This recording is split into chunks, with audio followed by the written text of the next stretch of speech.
mo kí gbogbo yín káàkiri owó bí tẹ́ ti ń wò mí káàkiri orílẹ̀-èdè àgbáyé ẹ̀yin èèyàn bó lójoojọ́ lọ́dọ̀ yín bó lọ́ọ̀dẹ̀ lágbára Elédùà ọ̀dẹ̀ ọgbà yóò mọ̀ dùn á sì kú oríire ìṣẹ́gun tí àwọn ọmọ ogun orílẹ̀-èdè Nàìjíríà tí wọ́n ṣẹ́gun àwọn bandits ní ọjọ́ sátidé tó kọjá ìyún on the 4th of April 2026 ẹ̀yin èèyàn wa new update lórí ìṣẹ̀lẹ̀ tó ṣẹlẹ̀ yìí òun náà la tún mú wá fún yín o ẹ̀yin olólùfẹ́ wa ẹ ṣáà wá nǹkan fìdílé àbí kẹ́ ẹ fìdílé nǹkan ẹ̀yin èèyàn ṣe rí fọ́nrán ẹ bá mi share ẹjọ́ rìn jìnnà ẹjọ́ kun nílé ẹjọ́ kàlejò lára o ẹ wo good news náà tún ni good news ni lágbára Ọlọ́run lórí àwọn bandits àti lórí gbogbo àwọn tó ń terrorize orílẹ̀-èdè Nàìjíríà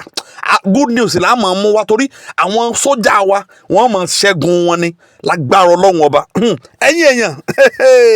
bàbá gbàgbé ìṣẹ̀lẹ̀ tó ṣẹlẹ̀ ní ọjọ́ sátidé tó kọjá èèyàn on the 1st of April 2026 ní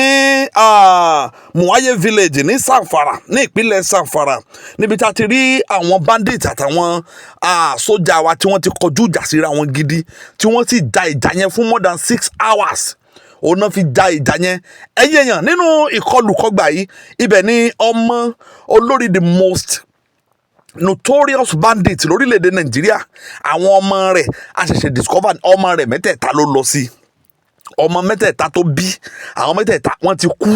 ní ọjọ́ sátidé tó kọjá yìí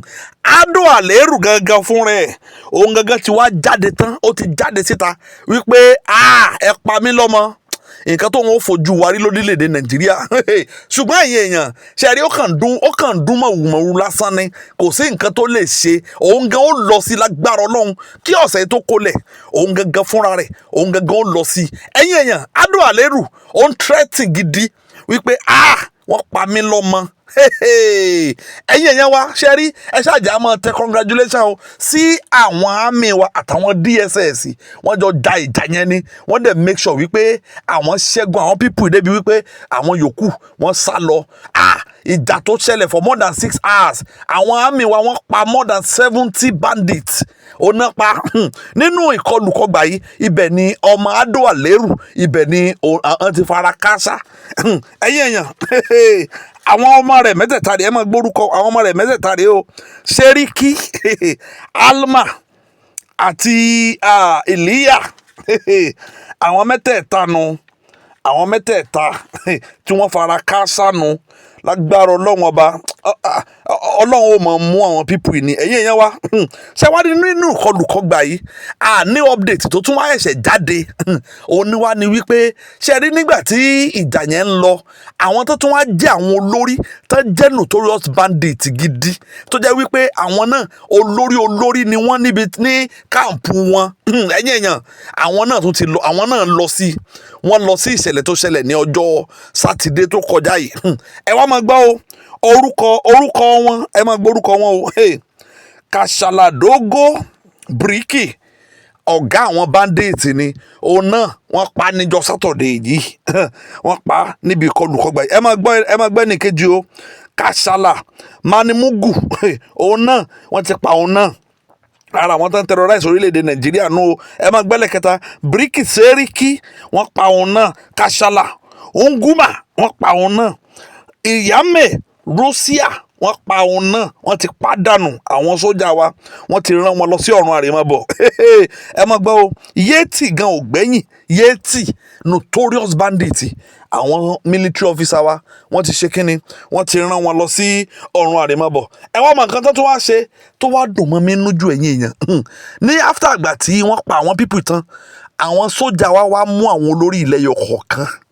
wọ́n wá gé orí wọn dànù wọ́n behead wọn wọ́n gé orí wọn dànù ẹ̀yin èèyàn àwọn sójà wa make sure wípé sóòótọ́ ṣáà pa àwọn people lóòótọ́ ìgbà tí wọ́n wá ń wo àwọn tí wọ́n ti pa wọ́n gé orí wọn dànù ṣé wá rí ẹ̀yin èèyàn ṣé rí àbá fi fọ́nrán yẹn hàn yín lórí ìkànnì wa ṣùgbọ́n gẹ́gẹ́ bí òfin tí Facebook là kalẹ̀ àti òfin tí YouTube là kalẹ̀ a ò ní lè ṣe kínni a ò ní lè fi fọ́nrán yẹn a ò ní lè fi hàn yín ẹ̀yin olólùfẹ́ wa ẹ̀yin èèyàn ẹ wò á kú oríire lórílẹ̀‐èdè Nàìjíríà lágbára Ọlọ́run ọba a ní ṣe kínni a ò ní gbọ́ ìròyìn ìbànújẹ́ mọ́ lórílẹ̀‐èdè yìí gbogbo àwọn tó tún kù tí wọ́n ṣọṣẹ́ bú àwọn Fúlàní darandaran tán kù tán ṣọṣẹ́ bú ọlọ́run ẹyọ kọ̀ọ̀kan lọ́lọ́run máa mú wọn ṣé wá rí ẹ̀yin èèyàn ṣé rí ẹ wò ẹ jẹ́ kún fàdúà ṣé rí àdó àlérù ó ti ṣe kínní ó ti lérí lẹ́ka wípé nǹkan tó ń bá wa fà lórílẹ̀‐èdè nàìjíríà ṣùgbọ́n mo mọ̀ mo sì gbàdúrà pé lágbára ọlọ́run kọ́sẹ̀ tó kolẹ̀ àdó àlérù gẹ́gẹ́ fúnra rẹ̀ òun gan ó lọ sí ìṣẹ̀lẹ̀ yìí òun gan ó lọ sí òun náà ó lọ bá àwọn ọmọ rẹ̀ bí wọ́n wà òun náà lọ bá àwọn ọmọ rẹ̀ torí wípé kí ni gbogbo ẹni tí ò bá fi orílẹ̀-èdè nàìjíríà gbogbo àwọn tí wọ́n fi ọkàn orílẹ̀-èdè yìí balẹ̀ tán kó ọkàn àwọn ọmọ orílẹ̀-èdè nàìjíríà sínú òpòrúru ọkàn àwọn náà kan wọn ò ní balẹ̀ ẹ̀yin èèyàn ìròyìn ló ń jà rìnrìn tá a sọ pé ká mú wá sí etí ìgbọ́ yín ẹ ṣáàjọ ẹ̀yin èèyàn wa ẹ wò ó ṣe rí nǹkan tẹ́ lè fi máa ṣe torí wọ́n fi máa wú náà ní wípé ẹ máa drop comment yín ẹ dẹ̀ máa share fídíò yìí ẹ jó rìn jìnnà ẹ jẹ́ káwọn èèyàn mọ nǹkan tó ń ṣẹlẹ̀ láyìíká àtàyídá wa ọ̀pọ̀lọpọ̀ ló ń gbórílẹ̀-èdè nàìjíríà tí ò kàn tiẹ̀ mọ nǹkan tó ṣẹlẹ̀ tí a pé kò mọ bó ṣe ń lọ láyìíká àtàyídá ẹ jẹ́